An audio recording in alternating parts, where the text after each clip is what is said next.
Remember fun? Are we talking still mad at fantasy Sigmar hater or 40k person Sigmar hater? I'm not sure, he'll have to clarify it. Still mad at fantasy? Oh, okay. That's the saddest one, to me. Because the 40k Sigmar hater is just a secondary who doesn't know anything. And that's fine. Like, you know. Madarame, was it? Some content creator you watched said that Age of Sigmar was dog shit when it came out, and they were right. And that's the last bit of information you ever paid attention to, right? And you don't know that the game's good now. So, like, that's fine. You chalk it up to ignorance, no big deal. It's the fantasy hanger-oner that's mad at not only Games Workshop for, quote, killing their game, but also at the new players for liking the new game that replaced theirs, right? It's sad. Because their game died, and that's a sad thing to happen. Imagine in 2010, Activision, Bobby Kotick buys Magic the Gathering, right? And then just slowly phases it out, and it's no longer a game anymore.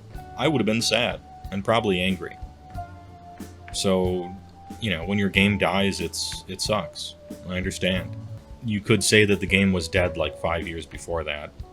Never really was very profitable and never really was very popular or anything like that. And it was mostly Games Workshop's fault, but not entirely, right? The decision to like kill fantasy and move forward with AOS was probably a good decision because the thing was just on life support.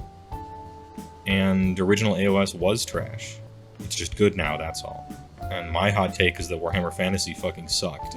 It was a bad game that people liked because they were kids when they saw artwork and nostalgia brain took over. But as you can see, there's a lot of, there's a lot of onions to this one. And the people who are still whining about it, happening 6 years ago, get over it. It sucked that it happened, but also get over it. If you like fantasy, I don't know, 6th edition, pick the edition that was good, right? You can still play it. It's just when everyone else kind of moved on, it's hard to play an old game that isn't really supported.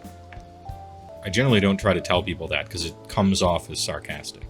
Old video games are much, much easier to just play. If you think the newest Mario sucks, and that Mario peaked with, pick whatever your favorite Mario was. If you think Mario peaked with Yoshi's Island, or Mario 3, or Mario 64, whatever, you can load up an emulator and play it today. No big deal, but social games, that's much harder. Honestly, I would suggest you play Kings of War, because it's made by the people who made Fantasy, and it's the most popular one. Remember fun?